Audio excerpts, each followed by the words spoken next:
বটির প্রতিটি কোপ যেন মাপা, একবার এদিকে একবার ওদিকে। মাছের আঁশ ছাড়িয়ে নিচ্ছেন নিখুঁতভাবে, তারপর পরিষ্কার করছেন পেটের অংশ।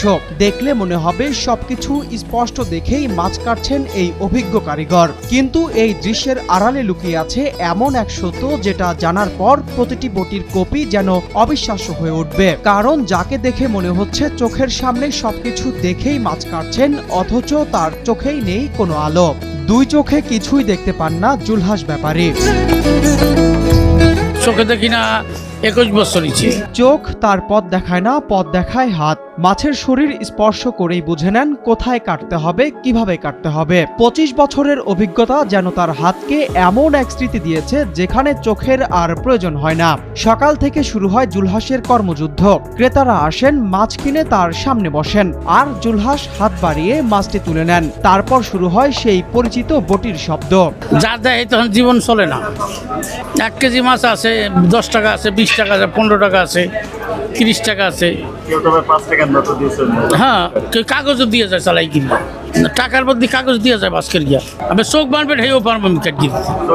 হ্যাঁ হ্যাঁ, আমি 18 কেজি বন্ধ কাটছি। সমস্যা হয় না? পাঙ্গাস, ওই যে পাঙ্গাস কেজি মনে আছে, 241 কেজি, 241 কেজি যে কে জানে। চারপাশের কোলাহলের মাঝেও বটির শব্দ যেন বলে দেয় একজন মানুষ এখনো লড়াই করে যাচ্ছেন। কিন্তু এই লড়াইয়ের সবচেয়ে কঠিন জায়গাটা শুধু অন্ধত্ব নয়, কাজ করেও প্রতিদিন নিজের প্রাপ্যটুকু পাওয়া হয় না জুলহাসের। অনেকেই মাছ কেটে নিয়ে যান, কিন্তু ন্যায্য পারিশ্রমিক না দিয়ে হাতে ধরিয়ে দেন সামান্য কিছু টাকা। কেউ দেন 2 টাকা, কেউ 5 টাকা।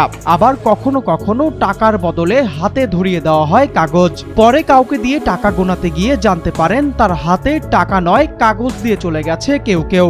তখন কি করার থাকে? কিছুই না, শুধু মনটা খারাপ হয়। তবে সব মানুষ যে এমন তা নয়। এই বাজারেই এমন ক্রেতাও আছেন যারা জুলহাসের চোখের অন্ধকারের চেয়ে তার হাতের পরিশ্রমটাকেই বড় করে দেখেন।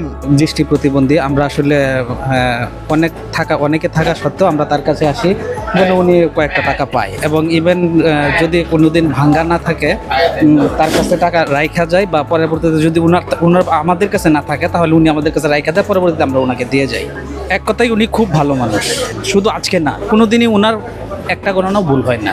প্রত্যেকদিন যত পিস বলি উনি ঠিক তত পিসই করে দেয়। কেউ মাছ কাটিয়ে 50 টাকা দেন, কেউ 100 টাকা। কারণ তারা জানেন এই মানুষটি অন্ধ হয়েও কারো কাছে হাত পাতেননি, বরং নিজের হাতের শ্রম দিয়েই বাঁচতে চেয়েছেন। তার কাছে কাজ মানে শুধু আয় নয়, কাজ মানে আত্মসম্মান। জুলহাসের এই কথাগুলোর আড়ালে আছে 25 বছরের এক অসম্ভব কঠিন জীবন। আসি মাছ কিনলে, মাছ কাটলে আমি ওনার কাছে আসি সব সময়। আমার কাছে মনে হয় যে আসলে আমি ওনার কাছ থেকে সেবা নিচ্ছি। এই সেবা নেওয়ার মাধ্যমে আসলে ওনার মানসিকতাকে আমি সম্মান জানাতে আসি। যত ভালোভাবে কাজটা করতে পারে না অনেকেই, কিন্তু উনি এই চোখের ত্রুটি নিয়েও যেভাবে এই পেশাটাকে সম্মান জানিয়ে দীর্ঘদিন এভাবে কাজ করতেছে, আমার যতবার দেখি ওনার মানসিকতাকে আমার স্যালুট করতে ইচ্ছা করে। জুলহাস প্রতিদিন অন্ধকার দেখেন রঙিন পৃথিবীকে। এই সীমাবদ্ধতা নিয়েই 20 থেকে 25 কেজি ওজনের মাছও কাটতে হয় তাকে। হাতে ধারালো বটি, চোখে দৃষ্টি নেই, আর সেই কাজ করতে গিয়েই বহুবার দুর্ঘটনার শিকার হয়েছেন। শরীরের বিভিন্ন জায়গায় ক্ষতের দাগ। তবুও পরের দিন আবার ফিরে আসেন সেই একই জায়গায়, কারণ কাজ বন্ধ হলে থেমে যাবে তার জীবন। সুস্থ মানুষেরা যেখানে হাত পাতে সেখানে জুলহাসের এমন কর্মস্পৃহাকে শ্রদ্ধা করেন অনেক সেবাগ্রহীতা। অথচ গ্রামে কোনো মাথা গোজার ঠাঁই নেই, ঢাকা শহরেও নেই কোনো স্থায়ী ঠিকানা। শত প্রতিবন্ধকতাতেও দমে না যাওয়া এই নিঃসঙ্গ যোদ্ধা জীবনের শেষ বয়সে এসে শুধু একটু মাথা গোজার আকুল আবেদন জানিয়েছেন রাষ্ট্রের কাছে।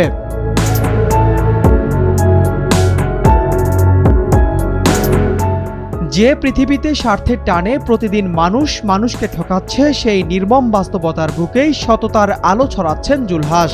2 চোখে অন্ধকার নিয়েও যিনি অন্যের করুণার পাত্র হতে চাননি, বুক চিতিয়ে করছেন নিজের আত্মসম্মান বাঁচানোর লড়াই।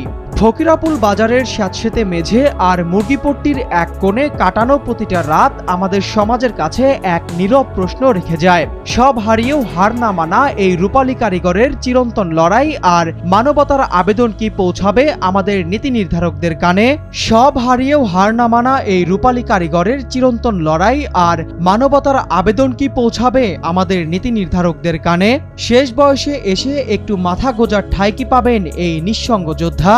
সেই আশাতেই ফকিরাপুলে একজোড়া স্বপ্নাতুর অন্ধকার চোখ।